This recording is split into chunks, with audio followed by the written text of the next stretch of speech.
Alright, no alcohol, day 4.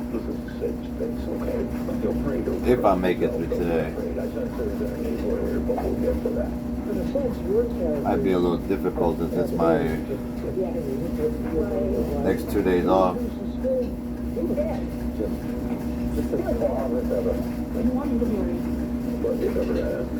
I'm gonna try to just stay productive, stay busy. You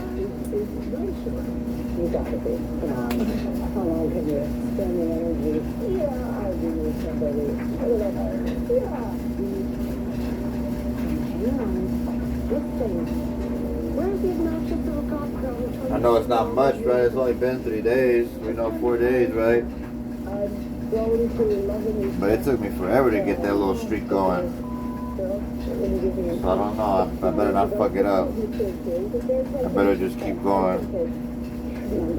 If I fall right back down the rabbit hole, who knows when I'll be able to start climbing back out again.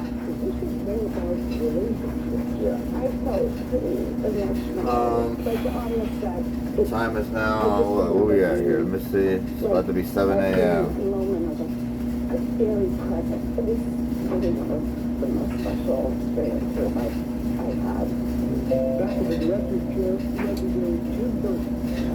Gotta wake up the kids soon. They gotta get ready for school. I gotta drive them there.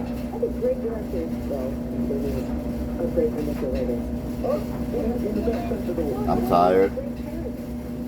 Been working all week.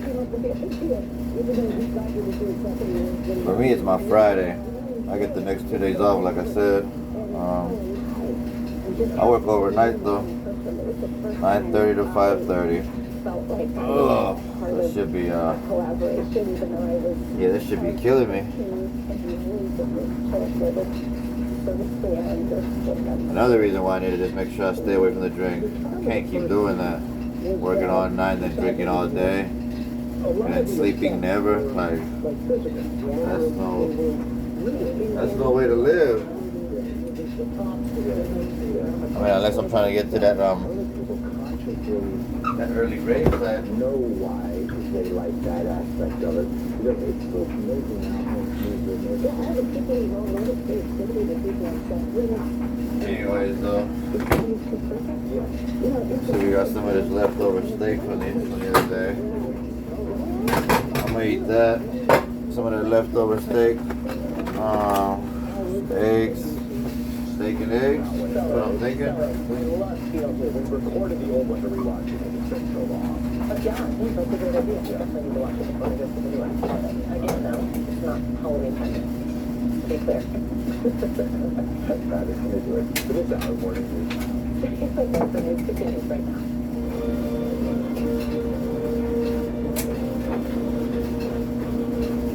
Good morning, thank you for joining us on a Thursday. I'm Savannah Tyler. Right now, and morning is now awaiting history. Tonight, Vice President Kamala Harris set to break new ground. She'll become the first woman of color to accept a major party's presidential nomination enrollment that will unfold on the final night of the DNC. It comes on the heels of another fiery night of keynote speakers, including breakfast for VP, and then the Governor Tim Walz. I should be alright though. Stay busy, like I said. Stay busy, We're down a field goal, but we're on offense and we've got the ball. Kamala Harris is tough. Kamala Harris is experienced, and Kamala Harris is ready. We're going to bring you all the major moments and a much different picture of America as teasing just steps from the celebrations. Also new this morning, tragic developments in the search for those still missing after I didn't get you. No. hours ago, officials revealed Get any of those ideas, Papa. from the water. Sources tell CNBC it was British tech billionaire Mike Lynch. We're going to bring you the latest as divers continue their search for Lynch's 18-year-old daughter. Plus, in the midst of a summer surge in COVID cases, sources telling ABC News the FDA is preparing to approve a new batch of vaccines just in time for fall. So what makes these new shots different, and when's the best time to make an appointment? Doctor is in coming up. and helping women connect offline with a bit of a nostalgic kick. Later in the hour, we're talking to the influencer behind a wildly popular summer camp, hoping to make the apps a thing of the past. Very cool. You've been really interested in this one. I have a summer camp for women. You can't come with a friend. You gotta go and make them. Have the whole idea. Great idea. I We're love gonna choose some things like that. It's wine. Wine. Okay, so that makes it fun. That one I was able to do. All right, we're going to begin this hour with the DNC and Vice President Harris. She will formally accept the Democratic nomination for president tonight, making the first woman of color to do so. Last night at the convention, it was Ms. Harris's running mate, Minnesota Governor Tim Walz, who introduced himself to a national audience. NBC News Chief White House correspondent Peter Alexander joins us from Chicago with the very latest. Peter, good morning. Hey, Savannah, good morning to you, Joe. Nice to see you all. Right, President Harris has shied away from what is the biggest speech of her career. It sounds cliche, but this time it is true and it is critical. A chance to define herself on her own terms to Americans. The former prosecutor trying to make that case on her own behalf. And it only comes after what was an honest incredible even years ago. There's the either way. You're doing all your pop-up. It was like Wednesday night lights. Overnight two goals and former high school football coach taking the handoff for Democrats. It's the honor of my life to accept your nomination for Vice President of the United States. His family looking on with pride, his son Gus, Joel introduced himself to America, emphasizing his heartland roots. Growing up in a small town like that, you learn how to take care of each other, and how his years as a school teacher informed his political career. There I was, a 40-something high school teacher with little kids, zero political experience, and no money, running in a deep red district. But you know what? Never underestimate a public school teacher. Jojo, you know what time it is, buddy? Is it weird? Absolutely. Time to wake that ass up. Absolutely. You got school, buddy. It's Thursday, right? And it's dangerous. Thursday. 2 more days. Thursday, Friday. Come on, buddy. We respect our neighbors and the personal choice they make. Wakey, wakey, Joe. Jojo. Jojo. Hey, Joe. Jojo. Hey, Joe. If you're sleeping, I know you can hear me in your dreams. That must be really annoying. With a speech drawing the line from pioneers in the civil rights movement to Harris and calling for unity. When we stand together, it is impossible to conquer us. Referencing J.D. Vance's comments about childless athletes. When a house is on fire, we don't ask about the homeowner's race or religion. And if the place happens to belong to a childless cat lady, well, we try to get that cat out too. But focusing on Harris. Let's all choose. Come on, Harris!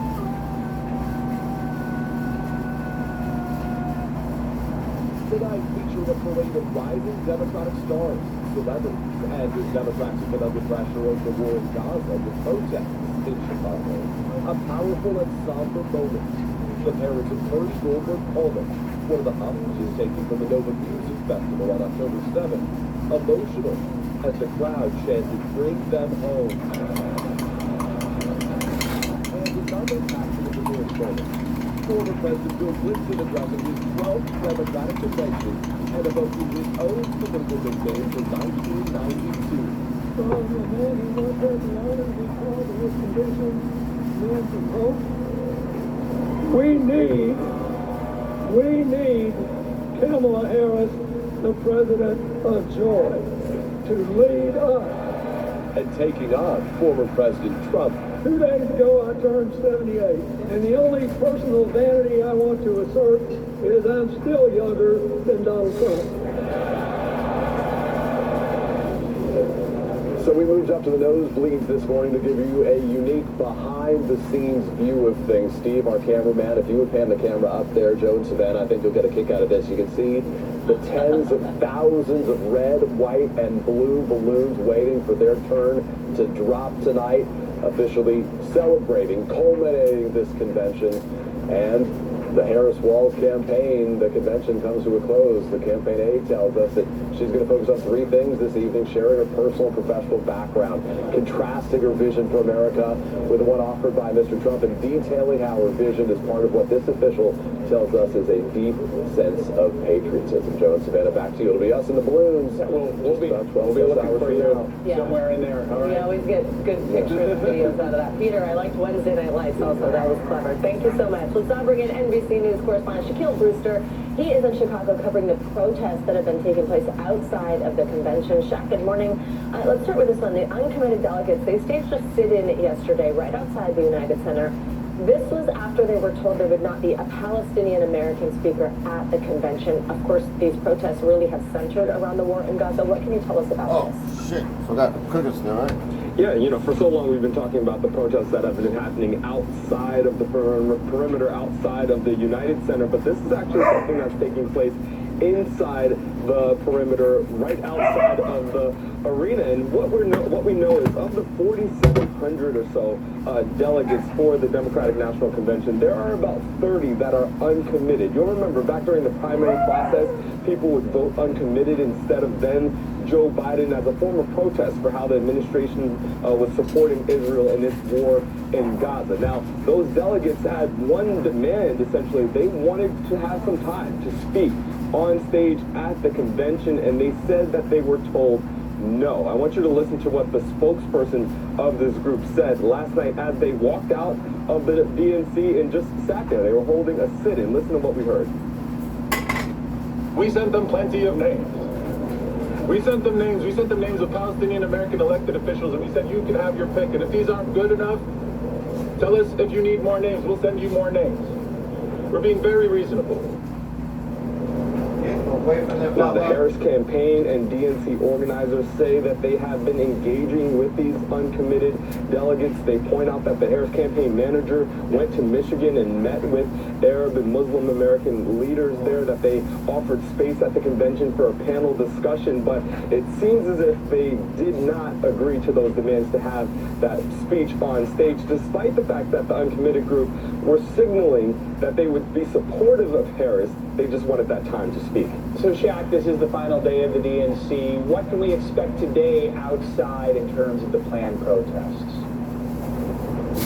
Well, based on conversations with the protest organizers, you can expect another day of demonstrations. There's a coalition march that is taking place. That is something similar to what we saw on Monday, when you had more than 200 groups gather and march around the United Center outside of this secure perimeter. And the message has been that they want the Democratic Party and the American government to support ending military aid to Israel again in this war in Gaza. And it's a message that they've been pretty vocal about, and we've seen every single day of this convention, even before the convention started.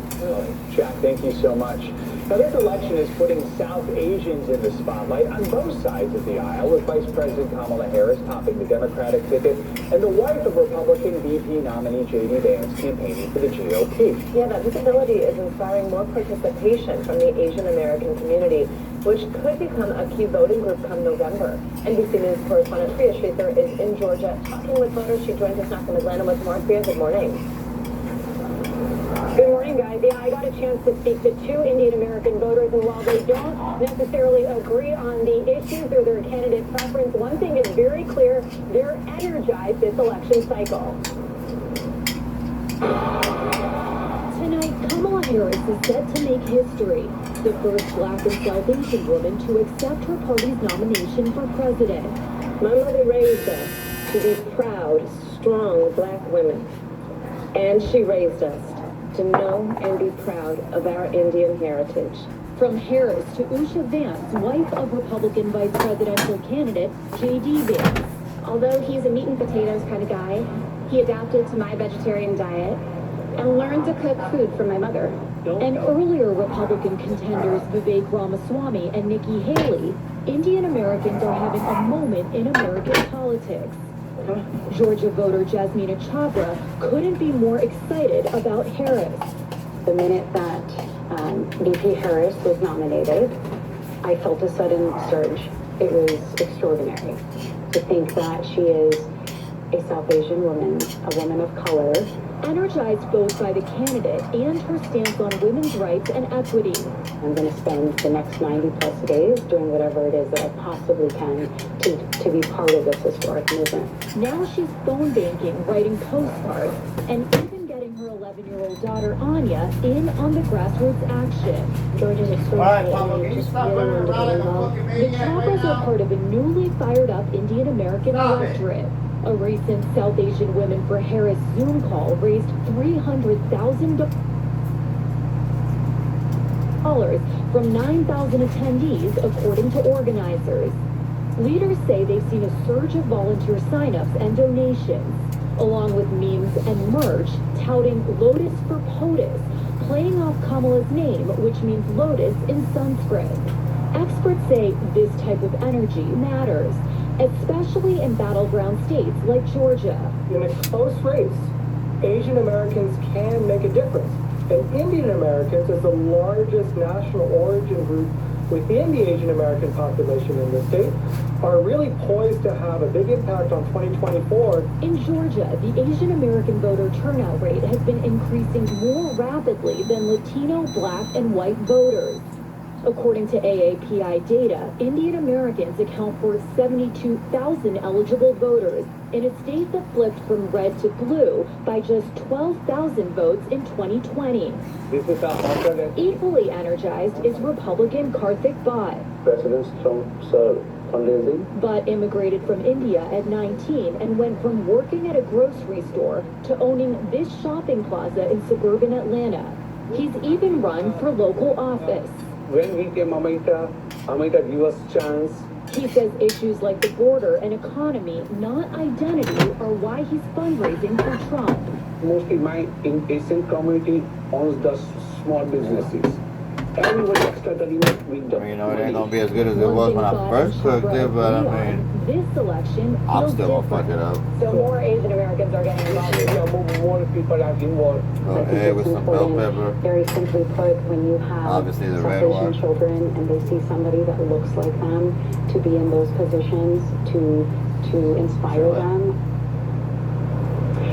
And a 2024 study conducted by AAPI data found that 55% of Indian Americans identify as Democrat, 25% identify as Republican, and 15% as independent. Interestingly, although Indian Americans, the majority of them, still identify as a Democrat, that number has been decreasing since 2020, and the numbers that identify as Republican has been increasing. But one thing is clear, regardless of how Indian Americans decide to cast their ballot in November, 91% of them say they do plan to vote, so this does seem to be an extremely reliable voting bloc. Guys?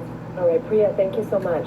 On NBC News Now, we'll have coverage from the Democratic National Convention throughout the day. Extensive live coverage gets underway at 4 p.m. Eastern. And we will, of course, bring you Vice President Harris's nomination speech tonight at 9 p.m. Eastern, 6 Pacific, right here on NBC News Now, and also over on NBC. Russia says it stopped another Ukrainian incursion into its territory more than 2 weeks after Kyiv launched that surprise assault on the Russian region of Kursk. Comes a day after Moscow said it shot down a volley of Ukrainian drones aimed at the Russian capital. NBC's Aaron McLaughlin has the latest from Ukraine. The latest salvo in a nearly 2.5-year-old war that's increasingly being fought with drones.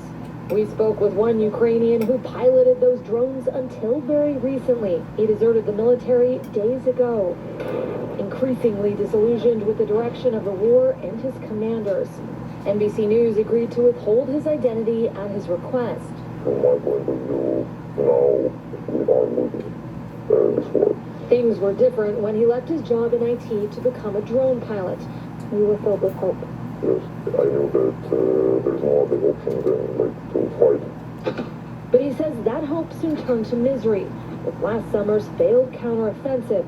in which Ukraine gained back very little ground. It was frustrating. Yeah, that's painful. Russians seem to have more of everything. The breaking point, his combat partner died in his arms when a makeshift drone exploded. So I had to drag his body away from the fire. And I looked in his eyes. I already saw like it was like the last sparkle of life going away in his eyes. He deserted just days later. If caught, he faces potential jail time. The big part of the problem is that the mothers, they always like pressure to do this faster. Leading, he says, to deadly mistakes. Aaron McLaughlin, NBC News, Kharkiv, Ukraine. Well, new this morning, tragic developments in the search and recovery of the super yacht that sank off the coast of Italy. CNBC is reporting that officials have identified the body of British tech magnate Mike Lynch as one of the 5 bodies recovered yesterday.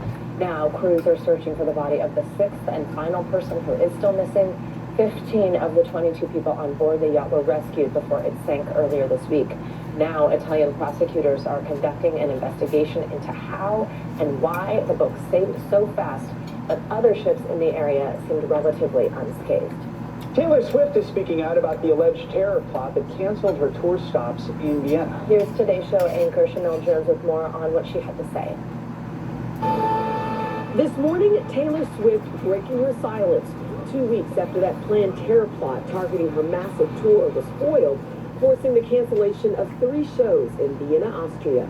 Swift posting on social media, having our Vienna shows canceled was devastating. The reason for the cancellations filled me with a new sense of fear and a tremendous amount of guilt because so many people had planned on coming to those shows. The shows were called off earlier this month after Austrian police said that a planned terrorist attack had targeted the venue and concert goers. The cancellations leaving Swifties devastated. I feel so sad. Swift now writing to her fans, I was also grateful to the authorities because thanks to them, we were grieving concerts, not lives. Swift saying her priority was finishing her European tour safely, which she did with a run of packed shows in London, writing that being on the Wembley Stadium stage, quote, brought me back to a place of carefree calm.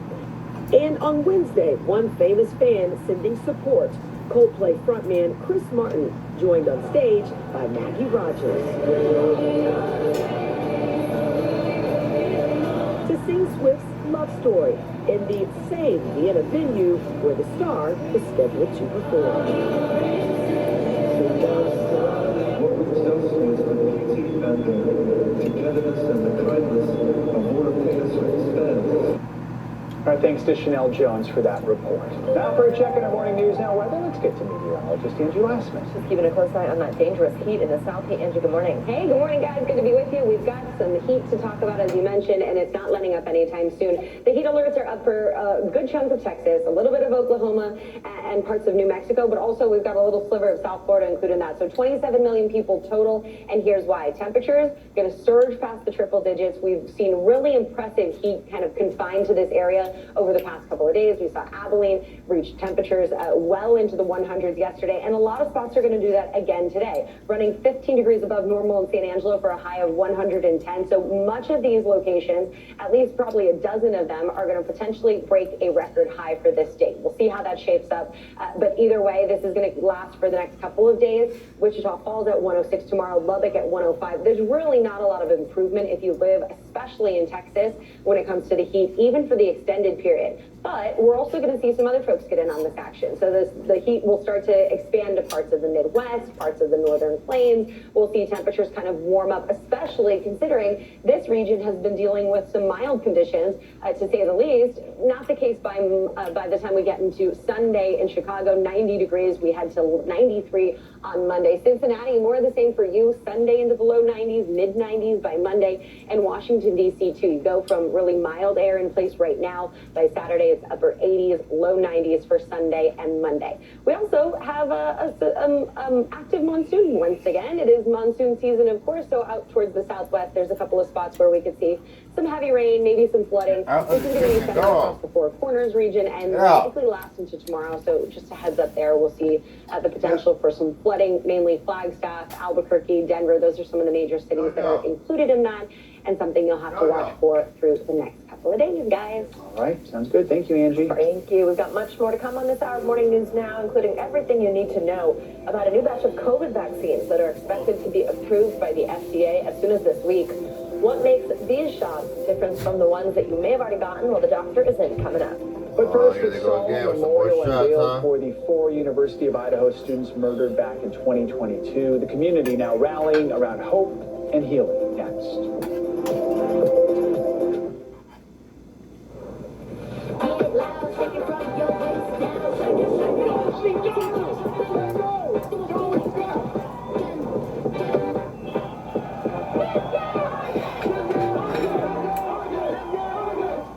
Here at home. New numbers are out today showing more encouraging signs for our economy. Let's zero in on exercise. We know we're supposed to be doing it. What does it do for our health? What needs to change for social media to be a safer place?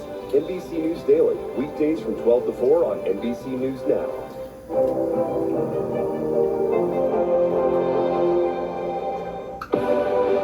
Now is raw. How hard is it to see it, I guess? Our house is no longer here, but we are here. Now is real. Let's break down what we know and then the big questions still outstanding. News for the generation of now is NBC News Now.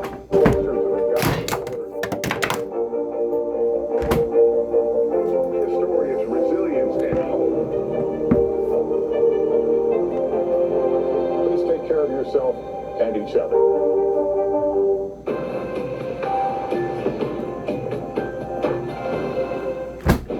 Democracy is happening now. Welcome to a big night that could help shape Republican politics for years to come. Now never stops. It comes down to turnout. Who shows up? Is it going to be that big block of independents? Now is where it counts. What are the issues that matter most to you guys? What did this debate It's time to get serious about waking up these kids. 2024. Who's your candidate? The race is on. Now, the countdown has begun. News for the generation of now is NBC News Now.